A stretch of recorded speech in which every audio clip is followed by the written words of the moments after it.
Surviving the Survivor, we bring you the best guests in all of true crime. Don't forget to subscribe and smash that like button. Here's your host, Emmy Award-winning broadcaster, Joel Waldman.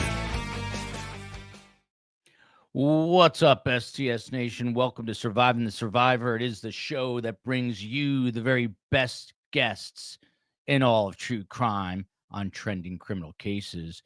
And when there are big trials, we bring you live updates every day. And that's what we're doing, because there is no bigger trial in all the world right now than Sean Diddy Combs versus the United States government. And another bombshell of a day.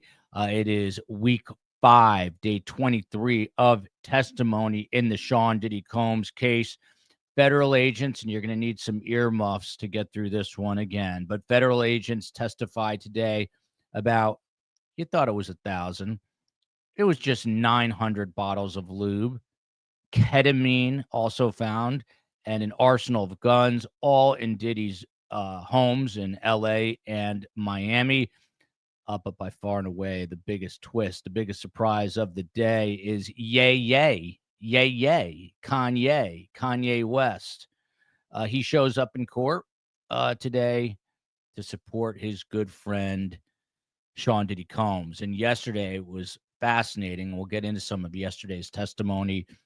Jane, Diddy's former assistant and former girlfriend, who was an influencer, she testified that there's another big-time rapper and his wife who are participating in quote-unquote freak-offs with an escort. And today, the New York papers are reporting that person happens to be, you guessed it, Kanye. So that is, according to reporting.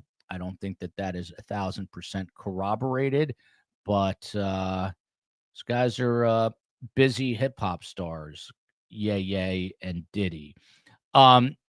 Jane, of course, we heard this previously. She had some new details about all this coercive control, the violence, and quote-unquote being Diddy's crack pipe. That was his lovely pet name for Jane. It's crack pipe. So this one definitely had it all. Morning session starts at 9 a.m. promptly today. And it was prosecutors, the government, the United States government, showing jurors a series of explosive text messages before any witness even took the stand. One text that was shown came from Cassie Ventura to Diddy's security guard. I think it was D-Rock, although I'm not 100% sure. And she simply says, "I do not feel safe." She had previously testified over a 5-day period that during her decade-long relationship, I should say, with Sean Combs, she was repeatedly physically abused. And now they are revealing a text, one of many, that says simply, "I do not feel safe." About 15 minutes after showing text messages, Homeland Security agent gets up and testifies. His name is Special Agent Andre Lamon, Lamon. He is with Homeland Security Investigations, and he was called as the first witness of the day. He details the March 25th, 2024 federal raid on Sean Combs's Los Angeles mansion. If you'll recall, back on that day of March 25th, 2024, his arrest came in September, but the raids happened in March.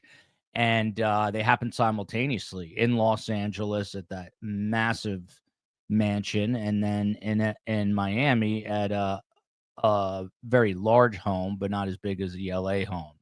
And this special agent, Andre Lamont, testifies to the items seized, including 900 bottles of Astroglide lubricant. 900 bottles of Astroglide lubricant.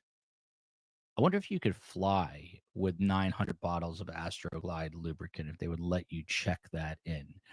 200 bottles of baby oil, 16 large brown boxes of lube stacked like a wall. He described it as, quote unquote, being stacked like a wall in the garage. So take a step back for one moment. Thank you, Catherine. We love you. I love you. I love everybody. I love that it's Friday. I love that. I love everything today. You know what? It's the first day. I am not a morning person. I was up at 6:40 and I was at the gym, and it makes a difference. Although I'm going to crash immediately after this. But let's step back for a moment. I just want to reiterate this. In one of Diddy's homes in Los Angeles, they found 900 bottles of Astroglide, 200 bottles of baby oil, and 16 large brown boxes of lube stacked like a wall in the garage. I'm not really sure what the difference is between the Astroglide, the baby oil, and the lube. If anyone in the chat cares to let me know, please do. I mean, isn't baby oil sort of like lube? Isn't lube sort of like Astroglide? Isn't Astroglide sort of like lube? But he basically had a Costco, like an actual, not the stuff you buy at Costco, but it was like a Costco in terms of the amount of stuff that he had. Black Widow, love you right back. This Homeland Security agent also testified that a black zippered bag was filled with Johnson & Johnson baby oil and more Astroglide. So that wasn't enough. And then a wooden cigar box contained over 10 bottles of lubricant. So this is in addition to the 900 bottles of Astroglide, the 200 bottles of baby oil, the 16 large brown boxes. Now you've got a black zippered bag filled with Johnson & Johnson baby oil, more Astroglide, and then this wooden cigar box containing over 10 bottles of lubricant. Imagine if this all leaked, everything in the house would have slid out. You wouldn't not be able to walk in there. Special Agent Lamont then testified about controlled substances. Also discovered in Sean Combs's home, 6 manila envelopes labeled K. This is one of Sean Diddy Combs' drugs of choices, which is ketamine.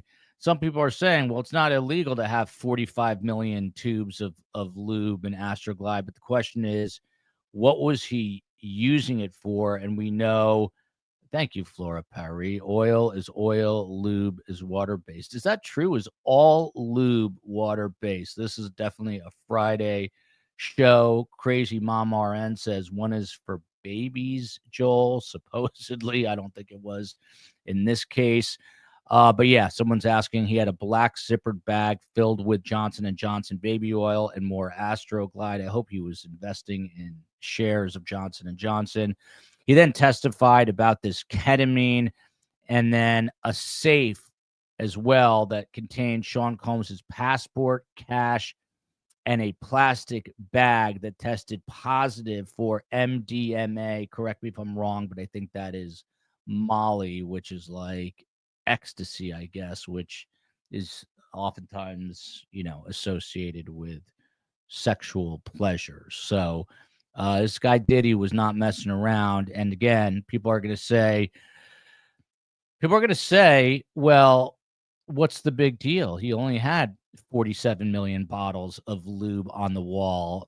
Take one down, pass it around. Now you got 46,600,000.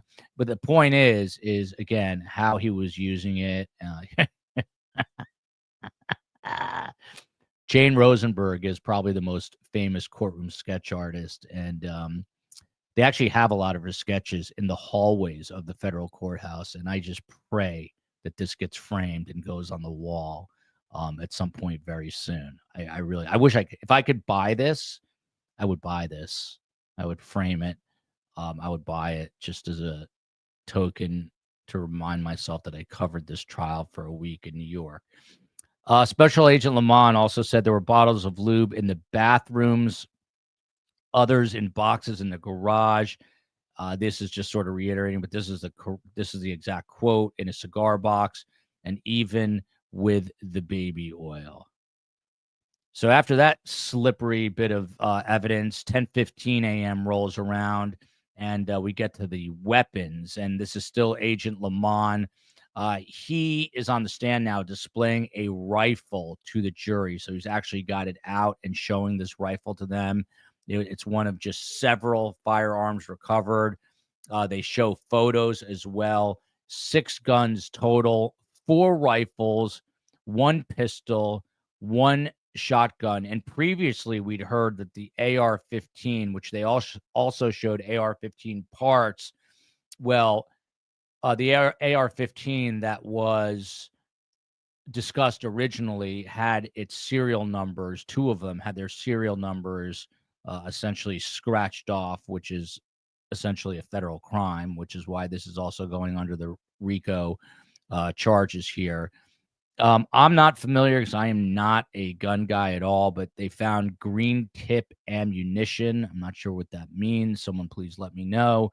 And then again, he goes over another safe that they discover, which is a black gun safe, and it's found in the security room with shotgun shells, a book, a canister of lip balm, and a charging cable on top. The serial number on one of these rifles had been sanded off, according to Special Agent Lamont. Now, I think Sean Diddy Combs, a.k.a. Tootsie Roll, a.k.a. Itty Bitty Diddy, I think maybe he felt inadequate, and maybe he thought that playing Al Pacino, from Scarface, maybe, I don't know, he thought that being a tough guy, gangster, oil lube hoarder, that maybe, that made him seem tough, and maybe that got to his head. And now, obviously, green tip ammo, it's armor piercing. I knew someone would know. Thank you. So there you go. Those are bullets that can literally, there you go. Someone else, Wendy Marino, letting me know they can penetrate body armor. I'm sure everyone needs that. Green kit is a term sometimes used to refer to green-tipped ammunition, a type of 5mm 223 REM ammunition. I don't know what any of this means. I probably, who knows how to shoot a gun? My mom, and she's actually begging to be taken to a firing range. She's turning 86, and just by chance, I just bumped into an Israeli guy who was special ops in the military there, and he has offered to take harm shooting. So I might arrange that. 11:10 a.m. in the morning, you see the agent, that is Special Agent Lamont, and you've got Professor trying to look like Mr. Rogers Diddy over there. But they are looking at this rifle, so the jurors are getting a close-up look of the actual hardware there. Hold everything. 11:10 a.m. Yay. He arrives at court. It's all over the X, the Twitter. He is now, by the way, legally named Yay. He's no longer Kanye. And he arrived at the courthouse wearing an all-white denim outfit. You see it there, and dark sunglasses. He entered with one of Sean Combs's sons. As the crowd's outside, see this woman, well, she's in a press. This woman appears to be screaming. We don't know what, but she's got a that's what New York City press passes are, to the right of the scary-looking bodyguard, man. This is what's wrong with society, is that Yay, who's got a little history with the Jewish people, not too fond of the Jews, but he walks in nonetheless, and everyone goes wild for this guy. And you got to ask yourself, why? This guy appears to be totally unhinged, says crazy stuff. And now this woman, Jane, who testified yesterday, says that she knew of another famous hip hop star who was having freak offs, and New York, all the New York papers and others are reporting that it is this guy, Yay. And maybe he was coming here to support Day because he knows that he could be in trouble one day himself. So I don't know. I don't know if this is like a psychological thing, if he just wants to show Diddy, but yeah. What are you saying? That's funny. That sounds like Carmel. That's hilarious. She says birds of a feather, and there you go. Um, Diddy is the industry's pimp. You're looking at the Astroglide. I just don't get it. I mean, someone, I know I'm a little naive, but can someone please explain why you need both baby oil and Astroglide, and why not just one or the other? And by the way, what's going on? What is that? That looks like a lime. I can't. Oh, is that a duck? Is that a rubber duck? What is going on? It's getting weirder and weirder. Um. Anyway, Ye shows up. When asked by reporters if he was there to support his buddy Sean Combs, Ye had a simple one-word answer: yes. His appearance at court lasted just under an hour. He was out. He was in at 11:10. He was out at 11:57 a.m. And he had briefly embraced and sat and talked with Christian Combs, Sean Combs's son. And his unexpected arrival here, as you can imagine, in New York City with all the media and all the press, further elevated the absolute circus outside. And you saw a few photos of that, but people say it just became an absolute zoo, everyone rushing down to the courthouse. And this is precisely why we create these people. It drives me crazy, but it's never going to stop. Everybody worships these celebrities, and you just don't know who they are. You don't know who these celebrities are until you really know who they are. So it's a sad statement, I think, on us as a society more than anything else, because Ye is worshipped, Diddy is worshipped, and these guys, at least Diddy, by all accounts, is a horrific human being. This is a good point here. Joel, if I could pull it up right here. Joel, the baby oil was for sheen and shine that Diddy liked to see. He was obsessed with the look of. The lube is for I'm delirious. What you think it would be used for after 30 hours or over 1 hour, a necessity. What's with the white clothes? I mean, in general, it's a sign of purity. That's why the Pope wears all white. I don't mean to, please forgive me for putting the Pope, Diddy, and Kanye into one sentence, but the Pope does wear white. Jewish people on the Day of Atonement, they wear white because it's supposed to be a sign of purity. I think that Ye might be a little delusional. Something tells me that he's not the most pure person. And I don't know, Kathleen, this is a problem. I mean, we really have to change the culture in this country about this celebrity war. Like, why aren't we doing this? Why don't we treat school teachers? I went into my kid's kindergarten class, and so a lot of people don't know this. I have a master's degree in education. I taught inner city kids for a Head Start program for a year. It is the hardest job in the entire world. I told this kindergarten teacher that I would literally, I would rather be run over by a truck. I just don't have it in me. But we don't. Those people should be worshipped, not these complete morons. Are they talented? I mean, arguably. I think Kanye is very talented, but I don't know how talented Diddy is. I don't know. Anyway, I digress. 11:30 a.m. Jonathan Perez. He's a former assistant to Sean Diddy Combs. He worked for him from 2021 to 2024, and this is important because this is now post Cassie's video, Cassie's lawsuit, and by Cassie's video, I mean it coming out. Misty Gallica with me can't stand that people idolize these celebrities. I just can't even think off the top of my head, but I mean, how many examples? There's like 10,000 examples of being let down by these people, right? I mean, J-Lo, people just go crazy. She was with this guy for how long? You don't think she had any sort of involvement in anything? She's just squeaky clean? I doubt. I mean, is anyone squeaky clean? No, but there are levels to that. There are levels to all this stuff. Jonathan Perez, so he gets up. He was the assistant from 2021 to 2024. And he explains how Sean Combs paid Jane's rent. Again, she's the ex-influencer girlfriend.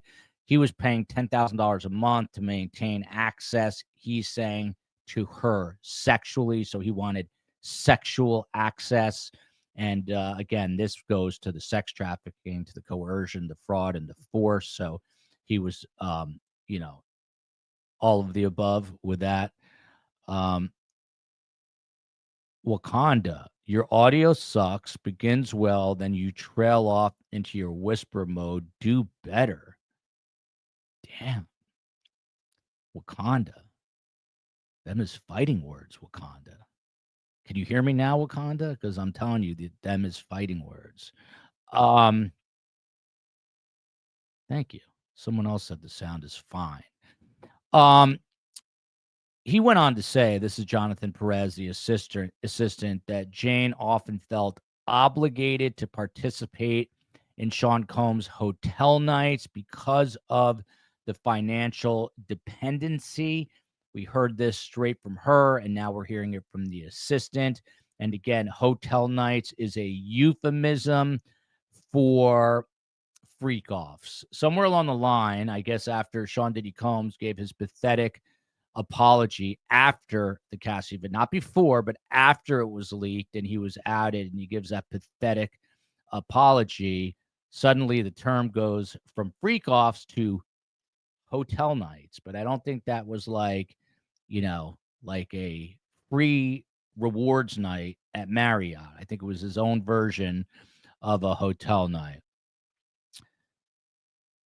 I'm looking at some of the comments. So he talks about a June 2024 violent encounter in Las Vegas after Jane allegedly attends another rapper's freak off.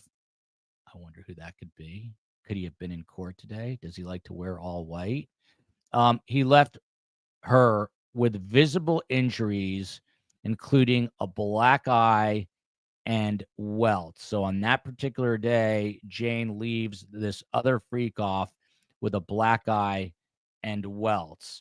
I'm starting to think that forget sex trafficking charges and forget RICO trafficking charges. They should just have a charge of being a horrible human being and should just throw his ass in prison for that. Like I said, he's not changing. There's no way he's changing.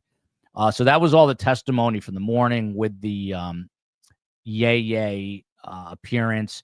12 noon, the jury breaks for lunch. Court recessed shortly after this guy Perez's testimony. And the afternoon, which is just getting going, is expected to include more from this former assistant, as well as other federal agents who are going to take the stand. Now, Jane's testimony on cross ended yesterday. I believe she is the longest, the witness to testify the longest, having been on the stand for 6 grueling days. At the end of the day yesterday, she described being pulled into a disturbing pattern of coerced sex acts, often involving other men, porn stars, or escorts. These acts, as we heard previously, were labeled hotel nights or freak offs, but more commonly at this juncture of the relationships, evil hottish. When Ye shows up to support you, you know you did something wrong. Combs, according to Jane, discouraged condom use because, he was a selfless person and he was just looking after the best interests of the women in his life. So Combs discouraged condom use, and she felt pressure, Jane did, and manipulated both emotionally and financially. And the quote is, I was putting on a show for Sean. So it was the Sean show, and she is dragged down in the middle of it. A disturbing voice recording was played in court at the end of the day yesterday. This is where Sean Combs refers to her as his crack pipe, suggesting an addictive possession.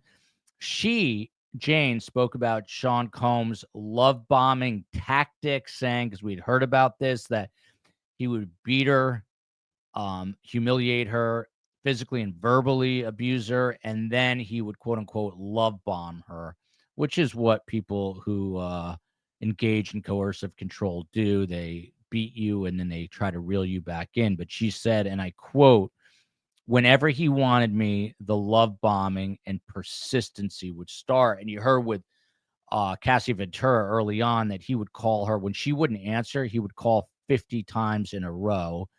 So he's got a little OCD, which makes me feel good because I've got a little of that myself, but not that kind of OCD. Jane said that the monthly $10,000 rent created, listen to the words, a coercive bond.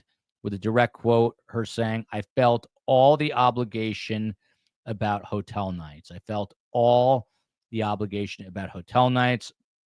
Her testimony ended with visible emotion as she hugged both the prosecutors and defense attorneys, bringing a very dramatic close to what is a harrowing chapter in both this trial and no doubt in Jane's life. But it takes a lot.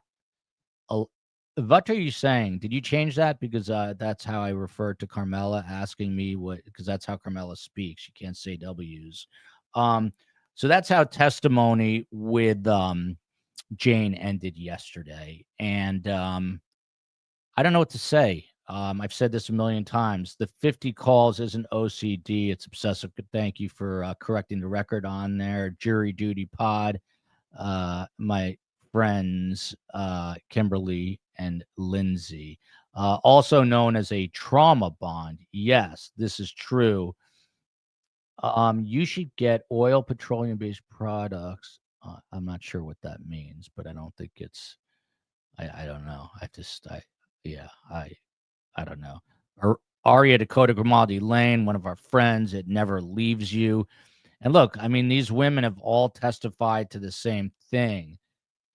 So, and that's basically that this guy physically beat them down, mentally beat them down, was chasing people around with guns, was firebombing Kid Cudi's car, even though there's no direct link. But everything there points to the fact that, that's what I would describe. And I'm not an attorney, as circumstantial evidence.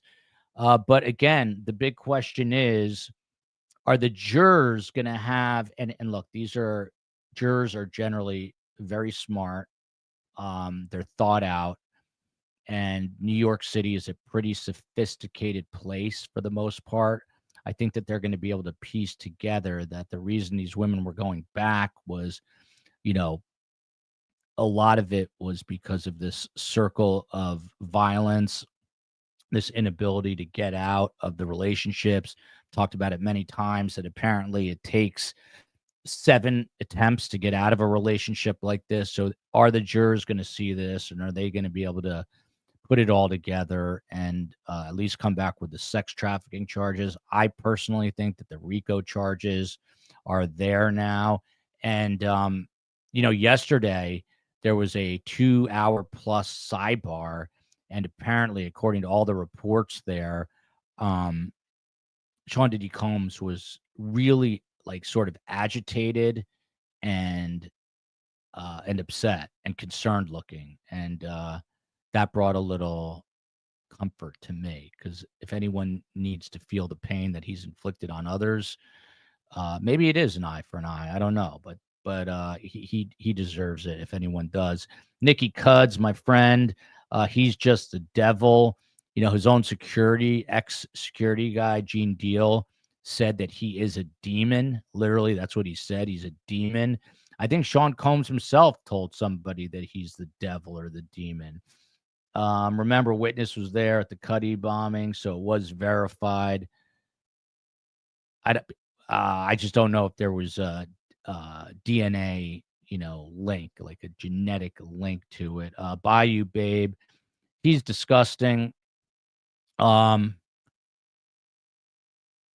Yeah, I don't know. That's the case that is Diddy. Now, the government said that he is the government said that they are going for another probably through Wednesday. So another 3 days. They said possibly Friday. I think they'll be done before Wednesday, maybe Monday, Tuesday. And then the defense is going to take probably a full week. So not next week, but the week after is my guess about when this goes to the jurors. And it's going to be some tense moments. I did speak to Lauren Conlon today. She's been on our show. She's been in the courtroom every single day of this trial. She sent me some video of some of the craziness going on outside. I think I told you guys when I was there for the week, there was a woman who was a little loca. Is that correct, Bugs? I think it is. But there was a woman who every day would kind of get in trouble. And then a few days in, she started wearing an MTA, like what the conductors on the subways wear. But then I found out she doesn't actually have a job as a conductor, which was a little strange. And then it, good old Carm. Carm, someone has named their name. What are you talking about? What are you talking about? And Carm, and it's named after you, I hope. And I was just telling people that you can't say your V's. I'm usually very fair and objective, Carm, but I mean, I don't know what to tell you. Imagine if I was in New York and Kanye agreed to be on. I would only interview Kanye with Carm. Carm would rip him apart, which would be funny. And Carm wouldn't go low like me. She would stay high and still rip him apart. We need to get Carm back on the show. Anyone have any suggestions for which show to have Carm on about? Carm is not afraid of 17,000 tons of various types of lubes. She will talk about it and give us her thoughts on this. Carm was a therapist. She's heard it all. She is not shy. All you have to do, by the way, if you haven't read my book, I wrote a book about my mother, who is a child Holocaust survivor. And the vast majority of the book is her yelling at me, sort of the way she just did, and offering life advice. So if you want to make Carm happy, buy the book. It's the same title as the podcast, Surviving the Survivor. She was saved by a nun. And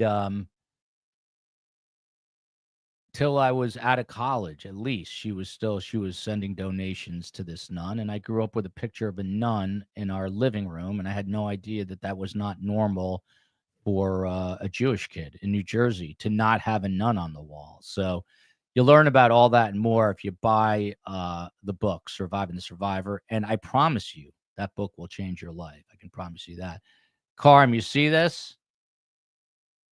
What are you saying? I think this is an homage to you. I think it's an homage to you. Thank you, Nikki Cuds, for this.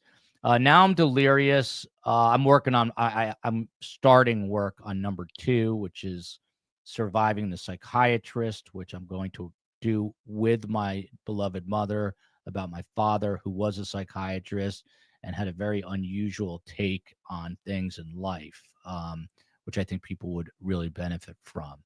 I assume Diddy was X-rated, but if she's okay bringing her to comment on, Carm doesn't. Thank you very much. This means a lot, Jody. Carm is unfazed by most things. So what story do we want Carm on next week? Do we want her on Donna Adelson? Do we want her on Diddy? Do we want her on Rex Heuermann? Do we want her on Brian Koberger? I should really drag Carm to Boise, Idaho to cover Koberger. Or really what I should do is drag her to Tallahassee to cover Donna Adelson, because Donna Adelson is an overbearing Jewish grandmother, and Carm is the sweetest, kindest, non-excitable human being that you'll ever meet. Carm is not excitable at all. She's probably left by now. She's annoyed with me. She's going to call me, and she will Vesper. I guarantee you, Vesper, that she's going to call me after this and tell me that I was an idiot. Why am I saying stupid things? Carm on Diddy. Darla says we want her. Carm, pretty much our whole relationship is her yelling at me she's always trying to fix me, make me better. I thought I was perfect, but apparently, according to Carm, I always say this to Carm. I would like to hear from you guys. We'll go on for a few more minutes, but we all have mothers. There's nobody without a mother. But are your mothers, if they're still with us, and I hope they are they comforting? Or when they were here, were they soothing? Did they try to ameliorate situations? Because Carm is here. She is. She's here. You know, I'll give you just I'll just make up an example off the top of my head. I'll call Carm and I'll say, I don't feel like I'm working hard enough. I'll complain or I'll whine. And instead of hearing what I want to hear, which is like, oh, you worked so hard, you did 4 different things on Wednesday, she'll say something like, Joel, F off. Did you prepare for Brian Koberger next week? Like she always adds to my anxiety instead of diminishing or mitigating my anxiety. So I'm curious. Simple question. Do you have soothing mothers or mothers that add to your anxiety? I'm curious. Carm is a good mom. Joel, you love her to pieces. It's true. I don't think by the way, one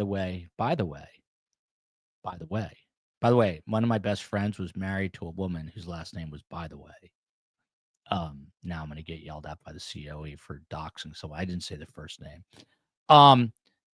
By the way, I went to the same university, or she went to the same university as me, which is Brandeis University, which is where Mitch Albom happened to go, which is where a guy named Thomas Friedman, who's a Middle East expert, happened to go. And just yesterday it came out, they featured my beloved mother and myself in the Brandeis Alumni Magazine, which you might laugh at because it's the Brandeis Alumni Magazine. But they do have a couple of 100,000 very dedicated readers, because every single person who goes or went to Brandeis reads it to see, because they're all nosy and they want to know what's going on. So we got featured, and huge shout out to Susan Piland, Piland, who wrote the story. She's an amazing writer. And I was honored to be in there. And maybe Mitch Albom will now read about my book in the Brandeis whatever, like I used to read about his books. I'm just about 39,997,000 copies short of what he sold, which quite frankly irritates me. Personally, I think it's a pretty good book. I think it's an important book. Let me put it that way. You know how many? There are only 265,000 Holocaust survivors. I'm getting nervous because neither the COE or Carm have come up with a comment. I'm waiting for them to tell me to shut up. But there are only 265,000 subscribers. There's only 265,000 Holocaust survivors. If every one of them subscribed, we would be at like 400,000 subs. So come on, you survivors. But there's only 265,000 left, and half of them live in Israel. So Carm is an endangered species, as Carol Baskin said. And so this story is very, very important. And I really would love, and you guys are like a core group of STS Nationers here. So I would love for you guys to share that book and share the show. Carm has not been here for a very long time. Miss R says, my mother was soothing, a wonderful person. Cindy says, not soothing. Pink Panther, I laughed out loud at you impersonating Carm. My mother, God rest her soul, was a saint on this earth. She'll be gone 20. Wow, that's a long time. My dad was more like your Carm. See, my dad was the exact opposite. I still can't believe I say my dad's name in the past tense. Both Carm and I are still in shock over him, and he's been over 2 years. I still don't understand it. I'm waiting for that moment where I just collapse and start hysterically crying and crawl into a fetal position, because that day is definitely coming, because I was very close to my dad. And my dad was the yin to my mom's yang. My dad was tough, but he's kind of like the Harvey Adelson, if I could use that analogy. He was kind of in the background, where Carm is this dominant force in my life. My mother gives me more anxiety. This makes me feel a little bit better. I miss Carm. We're going to see her. We're taking her to. Oh, thank you, Karen. I really appreciate that. And let me know what you think, because that's what Ed Koch used to do. He used to say, "What do you think about the way I'm running New York? What do you think about the book? Let me know. Should I even bother writing the second book? I have to, because it's for my dad." Still not getting yelled at. Almost there, Joel. Oh boy, this is Paulie. Thank you for this. I love Israel, as you know. Yay is not a very big fan of Israel. And last night there was a little thing called a war that was started because of Israel's fear of being attacked by a nuclear weapon, and no one wishes war on anyone, but sometimes you got to protect your own people, and that is what is happening there. The vast majority of Iranians hate their leadership and want them gone, so maybe they'll take to the streets. Now Karm's definitely going to tell me to shut up, but Karm thinks she's part of the central command for the Israeli military, so she's up all night monitoring stuff. This is the Brandeis article. It's in the chat. They were very kind. They even sent a photographer here to take some pictures of the studio. What are you saying, Joel? Soothing and compassionate my mama is. Could never imagine my mom doing the things that some people do, but it happens. Yeah. This is sad and interesting. My husband lost his mom when we were 25. My mother-in-law was only 49. Wow. Have cancer. I'd be dead for I don't know, 6 years already. This loss changed him, and he, like you, can't. I don't think I'm ever going to be able to process the fact that my father's not here, and that's after 26 years. So tell your husband that we're thinking of him. We can rap whenever we're ready. I'm having too much fun. Why would I rap? Should I rap? Rachel D says my birthright trip. If you've never been to Israel, Jewish or not Jewish, you guys need to go. It is the Holy Land for a lot of religions. You can see where Jesus walked on water and see the Muslim holy spots, but it's a special place. Very near and dear to Carm's heart. Thank you for this, Canine Catherine. If you don't know this, Carm and I went to, of all things, the studio where Ye records a bunch of his albums right here in Miami. And that's where Carm and I recorded our audiobook, literally in a hip hop studio where everyone seemed to love Carm. And Carm would sit around and talk to all the guys and all the sound engineers, and they loved it. Look at this. Kimberly says Israel's my favorite place. It's magical. Again, I want to stress no one likes war. I don't think all these citizens of all these different places, the people who actually live there, are the victims in this, and it's horrible. But hopefully things get better. He needs medical help. Mike Carter says about Ye. I would agree. Looks like Carm is bounced off. What's everyone doing for the weekend? 2 more minutes. Let me see what people are doing for the weekend. I don't know if you know this, but there's now, I think there used to be one. Now there are 2 World Cups. There's like the actual World Cup, Soccer World Cup next year. I'm not really a soccer fan. My son is a huge soccer fan, who's probably the only soccer player ever to teach himself how to play the game by watching video games. And he's good. So maybe these video games aren't that bad after all. But now they have another World Cup that I had never heard of. And this is like the Club World Cup, not for the countries. So this is not like America versus Spain, but like tomorrow night, Inter Miami plays the equivalent team from Egypt. And they're playing at the Hard Rock Stadium. And I am taking my son to see that. But now the girls found out, and the girls are jealous. So now I might have to take the girls, which means I probably have to do 7 more podcasts to afford the tickets. So that's how that works. Carm is still here, taking a break from the war room to grace us. Thank you, Carm. Look at this. I totally forgot about this. Let me just tell you something, and I'm going to say this. Mother's Day is a bigger deal than Father's Day, and it irks me. First of all, Mother's Day happens during school. So all the kids prepare little projects, little things for the moms, and they deserve it. There's no question. And I would even say that mothers probably work a little bit harder than the fathers. I will give you that. However, it's June 15th for Father's Day.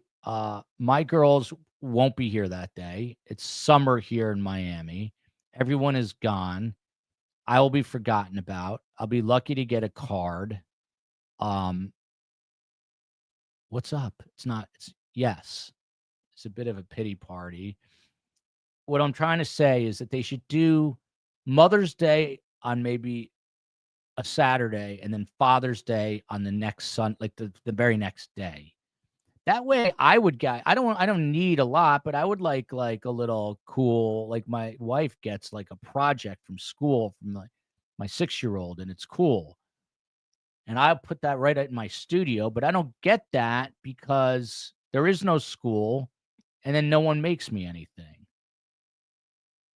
So it's annoying. And look, you can't have, I guess you can. I was going to say you can't have a kid without a father, but these days, I guess you just, I don't know, use a turkey baster or something. So, Rachel D, this is true. I am the father of STS. I guess I'm the first son of STS. I would say Carm is the matriarch. I am the first son of STS. This, by the way, is what happens. I couldn't sleep. I don't know why, but I'm not a morning person. I usually sleep incredibly late because I stay up late. But today I was up. I got out of bed at 6:40 and I was at the gym working out by 7. I sent the COE pictures because I knew that would irritate the crap out of her that I was working out and she wasn't. But hey, if she got up at 6:40, she could have gone and worked out and I would have slept. The main reason I did that, by the way, is not sure how anyone is listening, why anyone is listening to this. But the main reason I got up and left, I blame Ethel.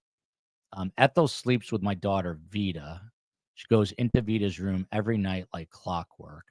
By the way, Ethel is scarred by the COE. The COE has a booming voice, and not all the time, but maybe like 6.5 nights out of the week, she's yelling at the kids. And when she yells at the kids, Ethel is like a traumatized child. Ethel immediately takes off and goes into a bed. So that did happen last night for the 4 millionth time. And so Ethel cuddles up with Vita. And then like clockwork at like 4 a.m, Ethel will come back into our room and lay with me. But usually she lays at the foot of the bed, and she's now like 70 pounds. And at about 4:30 in the morning, she also, like, she's a little scarred. She'll go in a circle, dogs circle before they lay down. Well, and then ironically, the only other dog I know who did this as many times was the COE's last dog, Killa, whose real name was Zilla. Space Coast, I think you'll enjoy this. You have to go back more than 30 minutes. The bottom line, Space Coast, is that Ye wed Diddy in a special ceremony in the federal courthouse in Manhattan, and it blew everybody away. That's a joke. That didn't happen. What was I just talking about? Oh, so Killa used to go in 47 circles before she would find her spot to lay down. And the only other dog I know who does that is Ethel.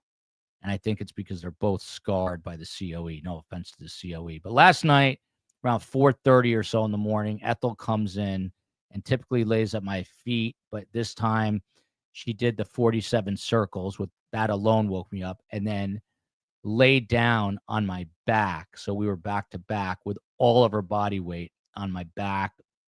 I couldn't move. I couldn't turn. I couldn't I like to slide my hand under the pillow where it's cool. I couldn't do that. And I laid there for like an hour and a half. And then I finally got up and just went to the gym, at which point Ethel was like, thank God. And then she spread out. She needs like an extra 3 feet of space just for her tongue. So, yeah, she stretched her tongue out and I said, I'll go to the gym. And that's how I ended up going to the gym. Let me ask you a question.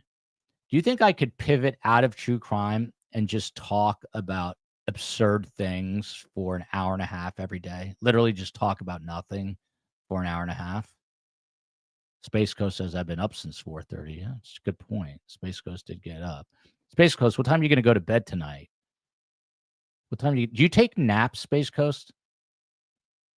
Let me see. Let me wait for an answer on this. It's Melbourne, Australia. It's 4 a.m. What are you doing up, Graciela Gracie? Why are you up at 4 in the morning in Melbourne? Oh, she's off to sleep. And you had surgery. I hope you're recovering. So, what's this? Hold on. COE promising things for next week. Starting next. Oh, this is a good idea. We're moving Joel Rants to Patreon.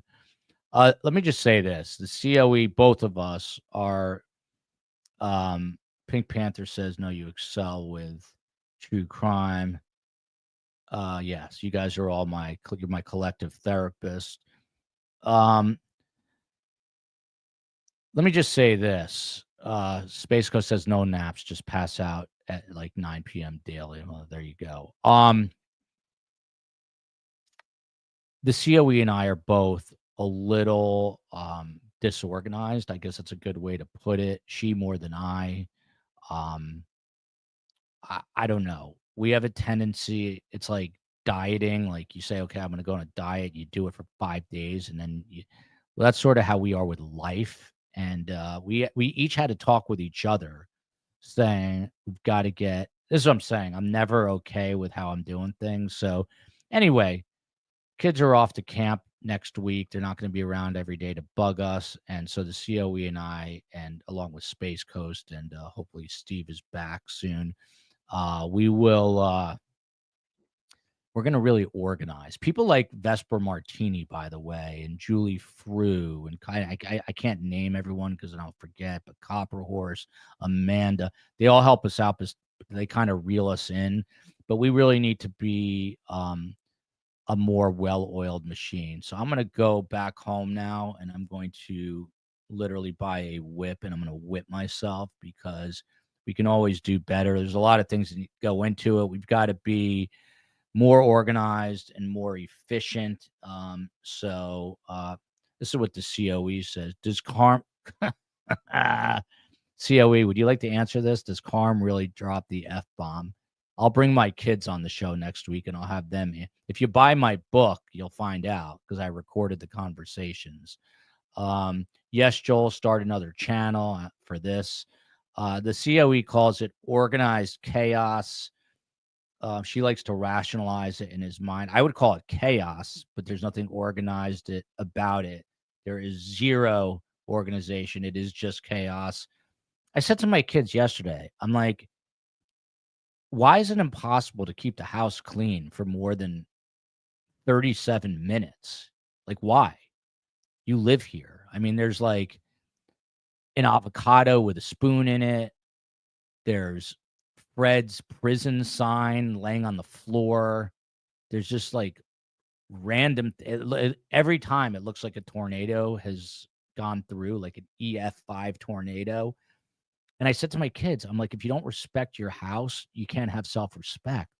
And I just sit there and I don't know what else to say. Like, you can't rationalize with kids, but I'm sitting there, I'm like, I'm literally appealing to them on a human level about self-respect.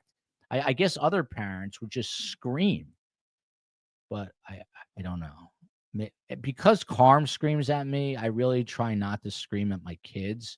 I don't want, when Carm walks in a room, and I love her to death, and I'm going to shut up after this, but when Carm walks in a room, she knows this, and this is in the book. If you had me hooked up to an EKG machine, my heart rate immediately jumps. When she talks, my heart rate jumps. It just jumps.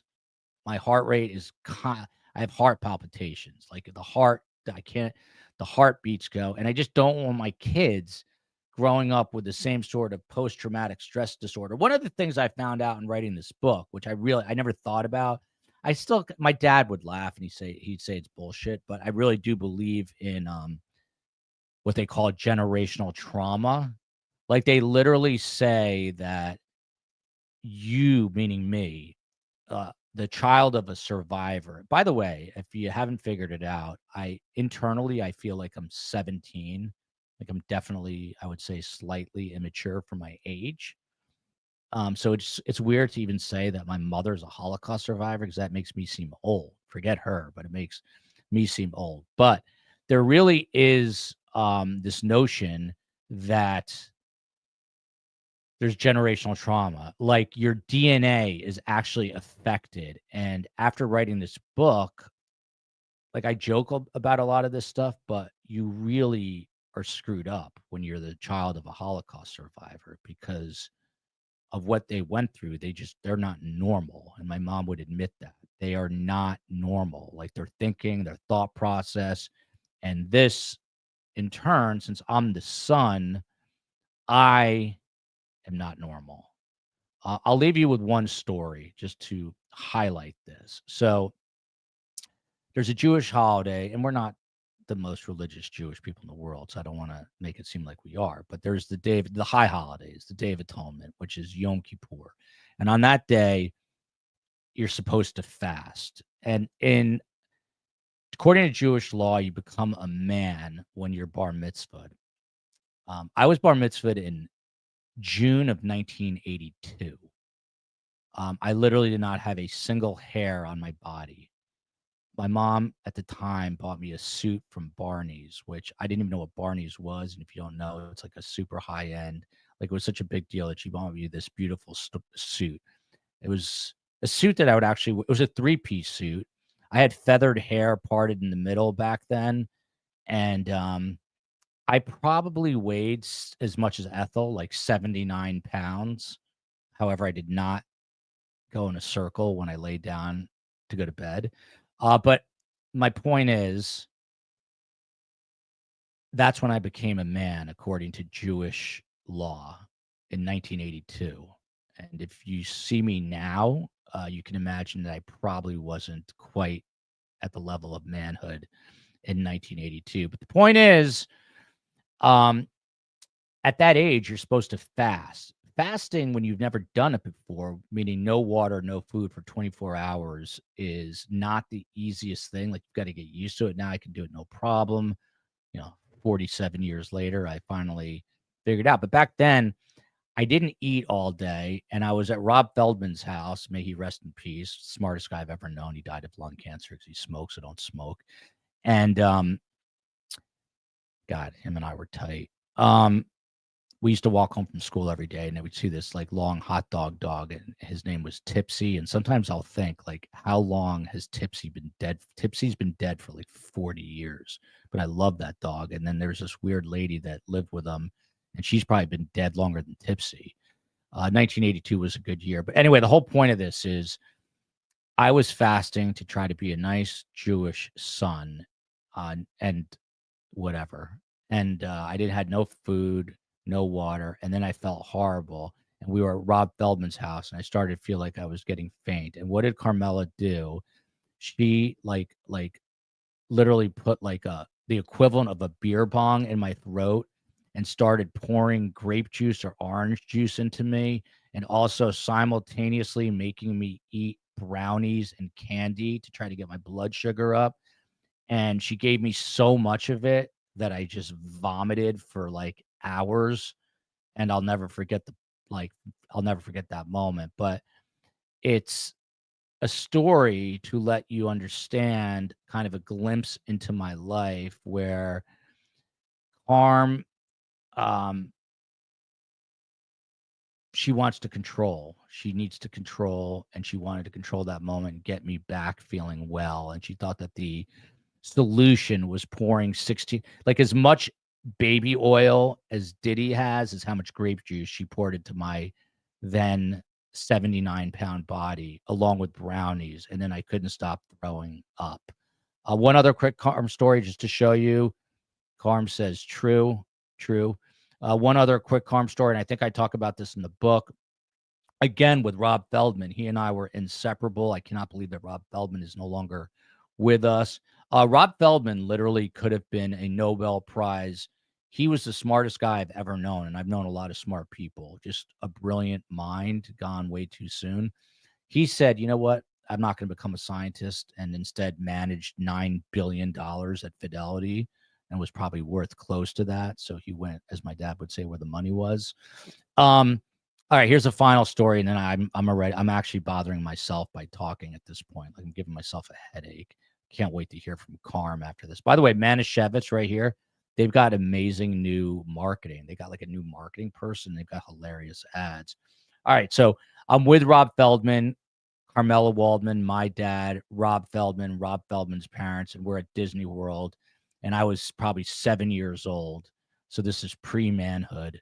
And I'm in a Mickey Mouse shirt, like the blue one with the darker blue thing, collar thing, you know, the one I'm talking about. And Rob Feldman was like a reckless, he was also hit by a car. Like he was a reckless kid. He was sort of a maniac, like I don't know how else to describe Rob. Anyway, so he was dying to go on Space Mountain. Everyone was going on Space Mountain, and I was terrified, and I didn't want to go, and I was hysterically crying, and I was holding on to the rail for dear life. Like you go on that line with the rail, and my knuckles were white.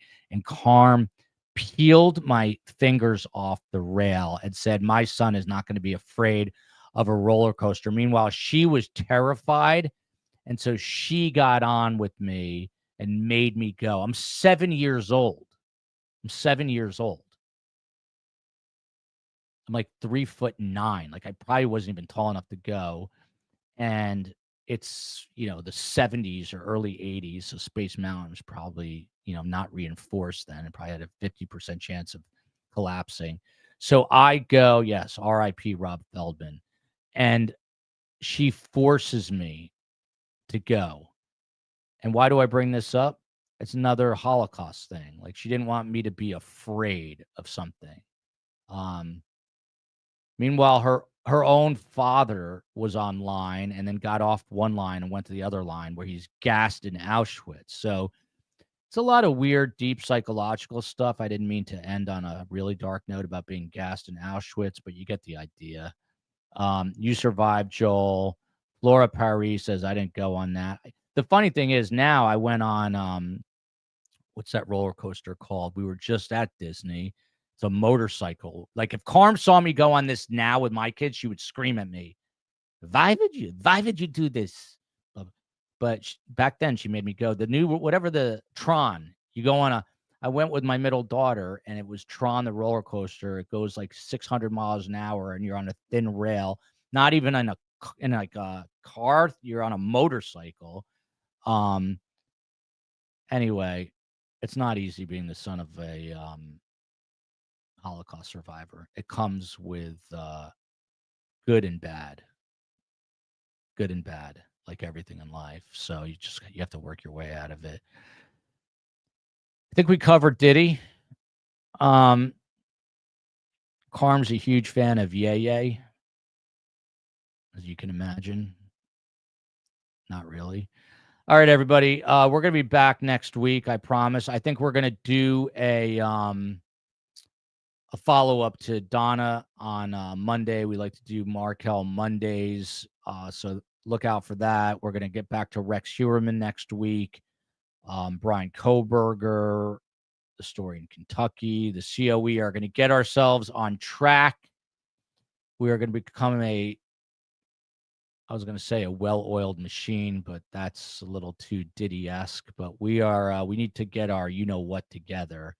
I think I'm going to go home and just put myself in a closet and beat myself because we could be doing better, but we're doing what we're doing and we're doing it how we can do it. So love you, America. I'm a little delirious, as you can tell. Love you, Darla. And love you, New York City. Justice for the Diddy victims, and shout out to Australia, Ireland, the UK, the Kingdom of Lesotho, Detroit, Montana, Whitefish, Montana. And shout out to both Greenland and Iceland, and may there be peace in the world, and we'll see you next week. You probably shouldn't tell anybody about this show, but the other shows you can share with your friends. Don't forget, show Carm some love and buy my book, Surviving the Survivor, the only book that's ever been signed by someone who hasn't written it. Every copy of that book's been signed by Carm, who did not write a single word. So go out and buy it, and I'll love you for it. And so will Carm.